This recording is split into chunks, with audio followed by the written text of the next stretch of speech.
Karibu mpenzi mtazamaji na msikilizaji katika tafakari ya Dominika ya 5 ya kipindi cha Kwaresma mwaka A wa Kanisa.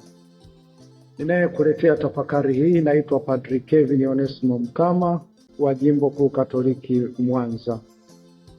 Nitajikita zaidi katika injili yetu ya Dominika ya 5 ya Kwaresma mwaka A wa Kanisa. Labda tuianze kwanza kwa kuisoma ili tutakapoanza kuitafakari tuweze kuelewa vizuri zaidi. Injili yetu ndugu zangu inatoka Injili ya Mtakatifu Yohane sura ya 11 aya ya 1 hadi ya 45. Mtu mmoja alikuwa hawezi, Lazaro wa Bethania, mwenyeji wa mji wa Mariamu na Martha dada yake. Ndiye Mariamu yule aliyempaka Bwana marihamu, akamfuta miguu kwa nywele zake, ambaye Lazaro ndugu yake alikuwa hawezi. Basi wale maumbu wakatuma ujumbe kwake wakisema, Bwana, yeye umpendaye hawezi. Naye Yesu aliposikia alisema, ugonjwa huu si wa mauti, bali ni kwa ajili ya utukufu wa Mungu, ili mwana wa Mungu atukuzwe kwa huo. Naye Yesu alimpenda Martha na umbu lake na Lazaro. Basi aliposikia ya kwamba hawezi, alikaa bado siku 2 pale pale alikokuwako. Kisha baada ya hayo akawaambia wanafunzi wake, twendeni Uyahudi tena. Wale wanafunzi wakamwambia, Rabi, juzi tu Wayahudi walikuwa wakikutafuta kukupiga kwa mawe, nawe unakwenda huko tena? Yesu akajibu, Je, saa za mchana si 12? Mtu akienda mchana hajikwai, kwa sababu aiona nuru ya ulimwengu huu. Bali akienda usiku hujikwaa, kwa sababu nuru haimo ndani yake. Aliyasema hayo, kisha baada ya hayo akawaambia, rafiki yetu Lazaro amelala, lakini ninakwenda nipate kumwamsha. Basi wale wanafunzi wakamwambia, Bwana, ikiwa amelala atapona. Lakini Yesu alikuwa amenena habari ya mauti yake, nao walidhani ya kuwa ananena habari ya kulala usingizi. Basi hapo Yesu akawaambia waziwazi, Lazaro amekufa. Nami nafurahi kwa ajili yenu kwamba sikuwapo huko, ili mpate kuamini. Lakini na twendeni kwake. Basi Tomaso aitwaye Pacha akawaambia wanafunzi wenziwe, twendeni na sisi ili tufe pamoja naye. Basi Yesu alipofika alimkuta amekwisha kuwako kaburini yapata siku 4. Na Bethania ilikuwa karibu na Yerusalemu, kadiri ya maili 2 hivi, na watu wengi katika Uyahudi walikuwa wamekuja kwa Martha na Mariamu ili kuwafariji kwa habari ya ndugu yao. Basi Martha aliposikia kwamba Yesu anakuja, alikwenda kumlaki, na Mariamu alikuwa akikaa nyumbani. Basi Martha akamwambia Yesu, Bwana, kama ungelikuwako hapa, ndugu yangu hangalikufa. Lakini hata sasa najua ya kuwa yoyote utakayomwomba Mungu, Mungu atakupa. Yesu akamwambia, ndugu yako atafufuka. Martha akamwambia, najua ya kuwa atafufuka katika ufufuko siku ya mwisho. Yesu akamwambia, mimi ndimi huo ufufuo na uzima. Yeye aniaminie mimi, ajapokufa atakuwa anaishi. Naye kila aishie na kuniamini hata kufa kabisa hata milele. Je, unasadiki hayo? Akamwambia, naam Bwana, mimi nimesadiki ya kwamba wewe ndiwe Kristo, mwana wa Mungu yule ajaye ulimwenguni. Naye alipokwisha kusema hayo alikwenda zake, akamwita umbu lake Mariamu faragani akisema, mwalimu yupo anakuita. Naye aliposikia aliondoka upesi akamwendea. Na Yesu alikuwa hajafika ndani ya kijiji, lakini alikuwa karibu pale pale alipomlaki Martha. Basi wale Wayahudi waliokuwako na Mariamu nyumbani wakimfariji, walipomuona jinsi alivyoondoka upesi na kutoka, walimfuata, huku wakidhani ya kuwa anakwenda kaburini ili alie huko. Basi Mariamu alipofika pale alipokuwako Yesu na kumuona, alianguka miguuni pake akamwambia, Bwana, kama ungelikuwapo hapa, ndugu yangu hangalikufa. Basi Yesu alipomuona analia na wale Wayahudi waliofuatana naye wanalia, aliugua rohoni, akafadhaika roho yake, akasema, mmemweka wapi? Wakamwambia, Bwana, njoo utazame. Yesu akalia machozi. Basi Wayahudi wakasema, angalieni jinsi alivyompenda. Bali wengine wao wakasema, je, huyu aliyemfumbua macho yule kipofu hakuweza kumfanya na huyu asife? Basi Yesu, hali akiugua tena nafsini mwake, akafika kwenye kaburi, nalo lilikuwa ni pango na jiwe limewekwa juu yake. Yesu akasema, liondoeni jiwe. Martha dada yake yule aliyefariki akamwambia, Bwana, ananuka sasa, maana amekuwa maiti siku 4. Yesu akamwambia, mimi sikukwambia ya kwamba ukiniamini utauona utukufu wa Mungu? Basi wakaliondoa lile jiwe. Yesu akainua macho yake juu akasema, Baba, nakushukuru kwa kuwa umenisikia. Nami nalijua ya kuwa wewe wanisikia siku zote, lakini kwa ajili ya mkutano huu wanaohudhuria nalisema haya, ili wapate kusadiki kwamba ndiwe uliyenituma. Naye akiisha kusema hayo, akalia kwa sauti kuu, Lazaro, njoo huku nje.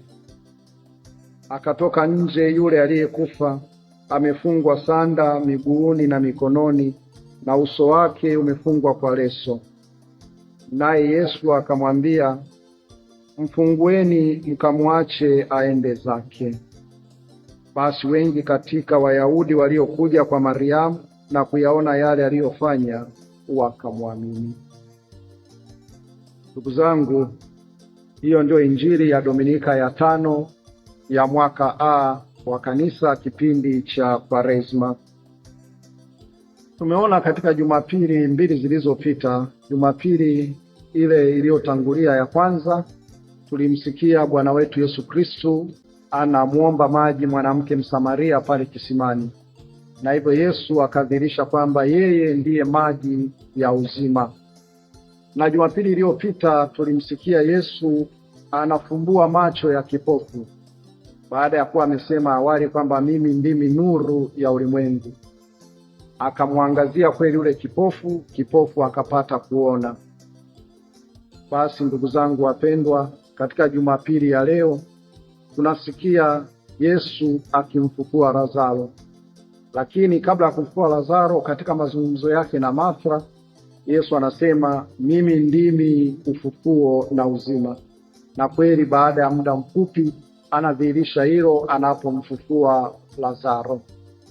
Basi ndugu zangu, tuanze sasa kwa undani tafakari ya Injili tuliyoisikia.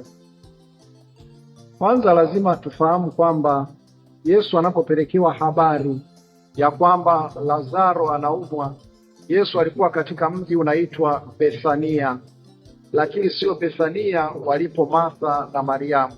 Hapana, ni Bethania ambayo iko ng'ambo ya mto Yordani, Bethania ya mji unaitwa Perea. Tumejuaje kwamba Yesu alikuwa Bethania? Tunaambiwa katika ile sura ya 10 ya Injili ya Yohane, baada ya Yesu kuwa amekwenda hekaluni wakati wa sikukuu ya kutabaruku, alisema kwamba mimi na Baba tu umoja. Na tunasikia Wayahudi waliokota mawe wakataka kumrushia Yesu, na Yesu akaenda ng'ambo ya Yordani alipokuwa akifundisha Yohane Mbatizaji. Kule ambako alikuwa akifundisha Yohane Mbatizaji, hiyo ng'ambo ya Yordani ndio mji ambao unaitwa Bethania ya Perea.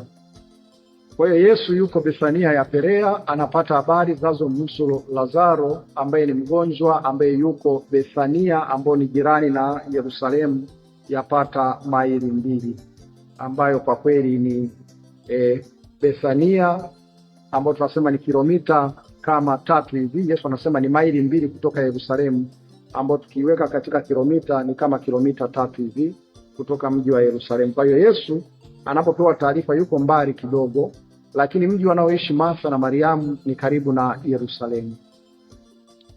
Sasa ndugu zangu, tunajifunza nini kwanza katika injili hii? Kama ambavyo nimeshadokeza awali, Yesu katika mazungumzo yake anamwambia Martha, mimi ndimi ufufuo na uzima, na baadaye anamfufua Lazaro.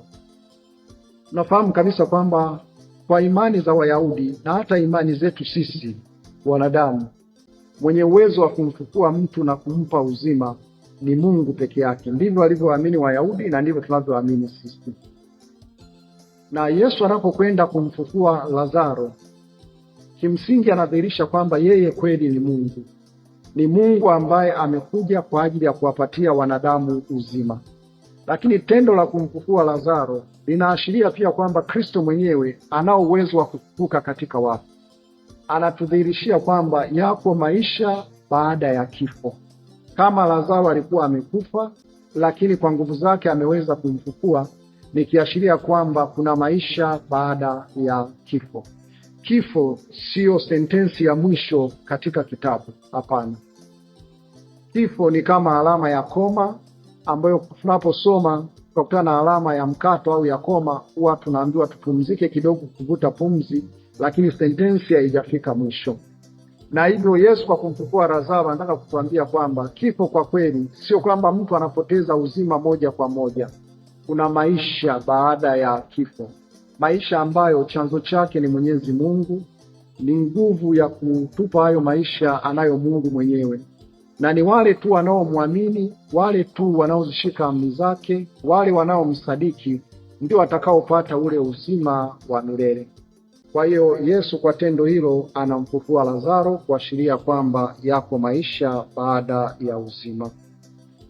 Lakini ndugu zangu, tukumbuke kwamba sisi wote Lazaro anatuwakilisha. Lazaro amekufa na ni siku ya 4 ananuka. Ndugu zangu, hata sisi tumekufa kiroho, kwa sababu dhambi daima inatuua. Tunapokuwa tunatembea, lakini kwa kweli kimsingi tumeshakuwa marehemu, kwa sababu dhambi inaua mahusiano yetu na Mungu. Dhambi inaua mahusiano yetu na wenzetu, lakini dhambi inaua mahusiano yetu na nafsi zetu sisi wenyewe. Sisi ni marehemu kiroho, lakini tunapompa Mwenyezi Mungu nafasi, tunapompa Kristo nafasi, anao uwezo wa kuturudishia uzima wa kimungu. Anao uwezo wa kutusafisha, anao uwezo wa kuondoa harufu mbaya ambayo inanuka. Ni kweli tumeoza, tunatoa harufu kwa sababu ya dhambi. Hii miili japokuwa tunaipamba kwa vipodozi mbalimbali, tunapaka mafuta, tunailisha vizuri, lakini kama inaishi katika hali ya dhambi, ni miili ambayo tayari imekwisha kufa. Lakini hatupaswi kukata tamaa. Tunapaswa kujiaminisha kwa Mwenyezi Mungu, kwa Mwenyezi Mungu ana uwezo wa kutufufua. Mwenyezi Mungu ana uwezo wa kutupatia uzima wa kiroho. Tunapaswa tu kutoka katika hali yetu ya dhambi na kumwendea Kristo na kumuomba kwamba aguse maisha yetu kwa namna ya pekee, tupate kuwa tena wazima kiroho, tupate kuishi kadiri ya amri zinazompendeza Mwenyezi Mungu. Ndugu zangu, Mwenyezi Mungu anatutaka ili aweze kutufufua vizuri kiroho, anatutaka tutoke katika makaburi yetu.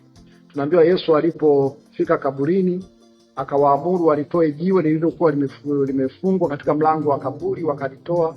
Na tunaambiwa Kristo akaita kwa sauti, Lazaro, njoo nje. Angalia, Mwenyezi Mungu anatuita kila mmoja kwa jina lake. Unaweza ukatoa pale jina la Lazaro, ukaweka jina lako. Kevin, njoo nje. Mariamu, njoo nje. Onesimo, njoo nje. Ni kwa nini? Tunajua kabisa mtu aliyoko kaburini kwa kawaida na giza huko. Yesu anataka tutoke katika maisha ya giza. Yesu anataka tutoke katika makaburi yetu, makaburi ya uzinzi, makaburi ya uchoyo, makaburi ya wivu, makaburi ya mauaji. Tutoke nje, tuone mwanga wa Kristo, tukutane naye. Kwa hiyo ni mwaliko wa kila mmoja kutoka katika maisha yake ya sasa kwenda katika maisha mapya. Na kipindi cha Kwaresma ndio ambacho kinatupa zaidi namna ya kujiandaa, namna ya kutoka katika maisha yetu ya zamani. Kwa hiyo Kristo anamuita kila mmoja kwa jina lake, aweze kukutana naye, aweze kumchukua. Kristo kwa kweli, angalii unanuka kiasi gani. Angalii dhambi zimekufanya uwe mbaya kiasi gani. Kristo angalii ukubwa wa dhambi ulizotenda. Kristo anaangalia moyo unaotafuta toba, moyo unaotafuta huruma yake, moyo ambao uko tayari kubadilika. Na ndio maana anatuita kwa majina kila mmoja, bila kujali harufu inayotoka katika miili yetu, harufu inayotokana na dhambi. Anasema fulani, njoo nje. Ni sisi tu kuitikia sauti yake na kwenda nje. Ndugu zangu, kuna jambo pia kubwa la kutufundisha. Kristo anapopewa habari ya kwamba Lazaro anaumwa, haendi moja kwa moja kwa Lazaro. Na alikuwa ni rafiki yake sana, alimpenda sana Lazaro. Lakini angalia, tunaambiwa katika Injili tuliyoisikia, aliendelea kukaa huko alikokuwako, ambapo tumejua kabisa kwamba ni mji wa Bethania ya Perea. Akaendelea kukaa huko kwa muda wa siku 2 mfululizo, 2 zaidi. Hakwenda moja kwa moja. Ndugu zangu, kuna fundisho kubwa sana Mwenyezi Mungu anataka kutufundisha hapa. Ndugu zangu, Mwenyezi Mungu katika utendaji wake ana muda wake, muda ambao ni tofauti kabisa na muda wa binadamu. Pengine sisi tunapokuwa katika tabu, tunataka muda huo tukimwita Mwenyezi Mungu atuitikie. Tunataka muda huo tukisali Mwenyezi Mungu atupatie jibu. Lakini muda wa mwanadamu sio muda wa Mwenyezi Mungu. Yesu akaendelea kukaa siku 2 zaidi. Kumbe unaweza ukasali miaka na miaka ukafikiri Mwenyezi Mungu amekusahau. Hapana. Mwenyezi Mungu anaruhusu muda upite kwa sababu anataka baadaye adhihirishe utukufu wake. Anataka baadaye akutendee jambo ambalo ni kubwa zaidi.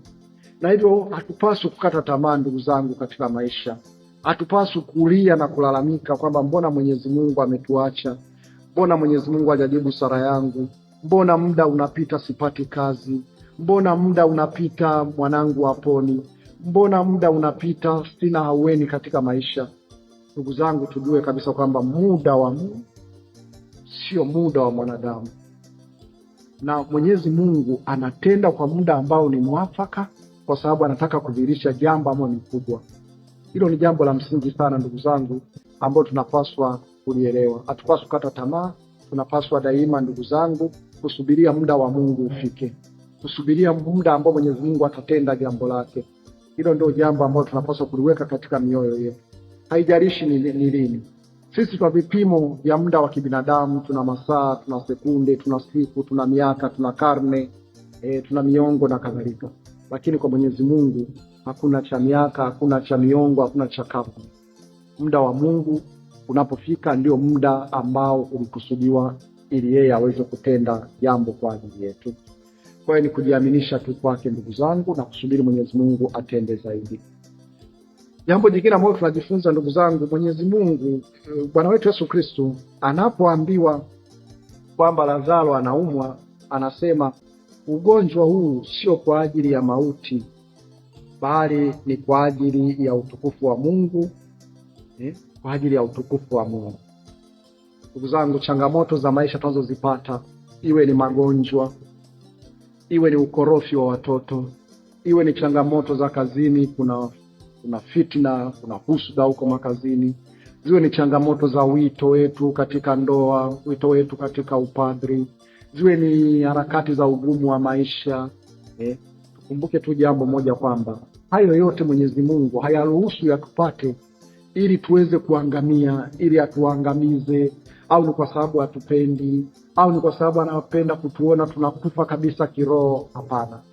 Mwenyezi Mungu anaporuhusu hayo, anaruhusu kwa ajili ya kudhihirisha utukufu wake. Ndugu zangu, kama tuliona hata Jumapili iliyopita walipomuuliza kwamba je, huyu kipofu ametenda dhambi au ni wazazi wake? Yesu akasema kwamba wala sio yeye aliyetenda dhambi, wala sio wazazi wake, ila ni kwa ajili ya kudhihirisha utukufu wa Mwenyezi Mungu.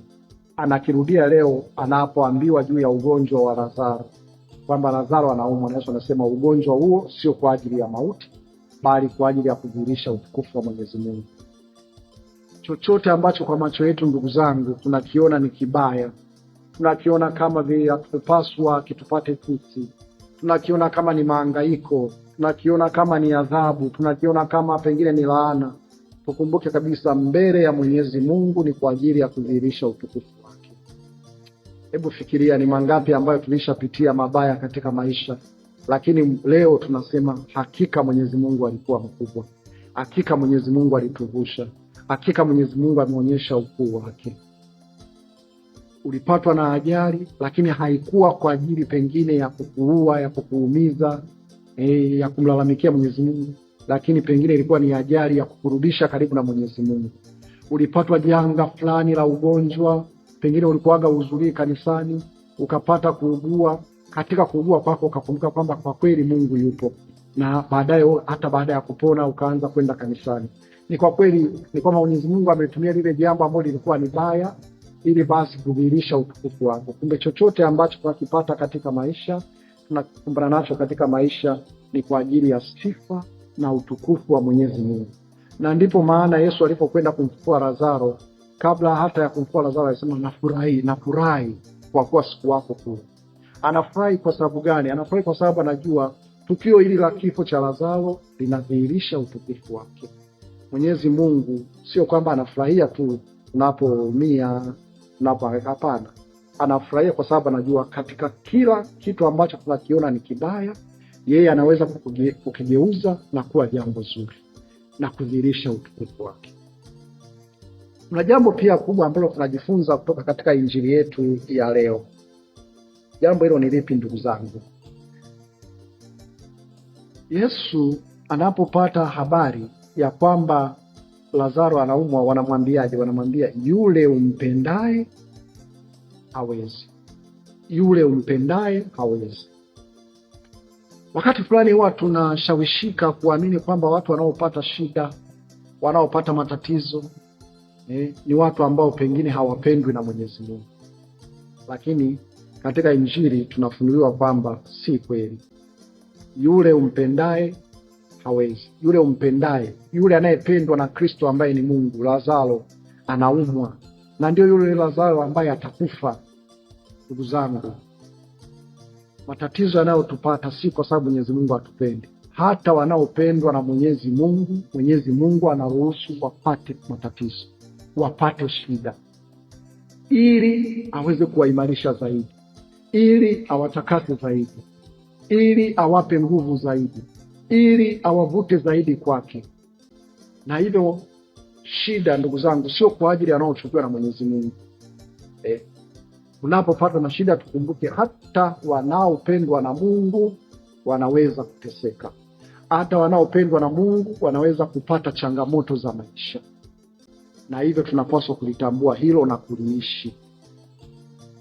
Na ndio maana mtu unaweza ukawa unaona unasali sana, kanisani upo, sala zote unahudhuria, jumuiya unakwenda, unajitahidi kushika amri za Mungu, lakini wakati mwingine unaona mambo yanakuendea mrama.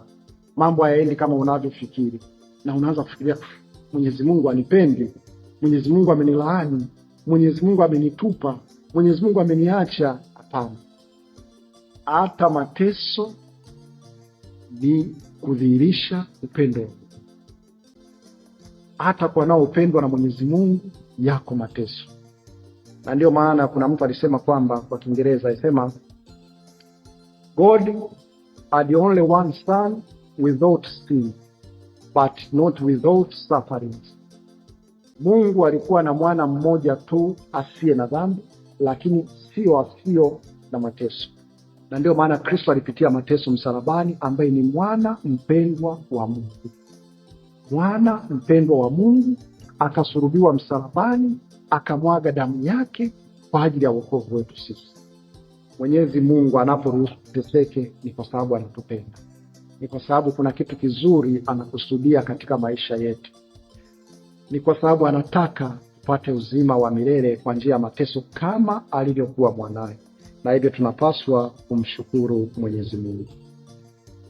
Jambo jingine ambalo tunajifunza kwa Mwenyezi Mungu ni kwamba Mwenyezi Mungu hata tunapopatia shida, tunapopitia mahangaiko yetu, ndugu zangu, sio kwamba anafurahia, sio kwamba anachekelea, sio kwamba anataka tuumie ili yeye apate furaha. Hapana. Mwenyezi Mungu hayuko mbali na mateso ya mwanadamu. Mwanadamu anapoteseka, Mwenyezi Mungu anafahamu kwamba mwanadamu anateseka, na ndio maana Yesu alichukua mwili kama wa mwanadamu ili ajue uzito wa mateso yetu, ajue uzito wa mahangaiko yetu, ajue uzito wa taabu zetu. Alishiriki matatizo yetu, alishiriki uchungu wetu. Unaona, hata leo kabla ya kumfufua Lazaro, tunaambiwa Yesu alilia machozi, aliguswa na kifo cha Lazaro. Mungu Kristo anaguswa na mahangaiko yetu, Kristo anaguswa na taabu zetu. Tusipate kishawishi cha kuzani Mwenyezi Mungu anafurahia tunapoteseka. Tusipate kishawishi tukazani Mwenyezi Mungu anaziba masikio tunapoteseka, au anaziba macho asione mateso yetu. Mwenyezi Mungu anajua mahangaiko yetu na anayashiriki mahangaiko yetu.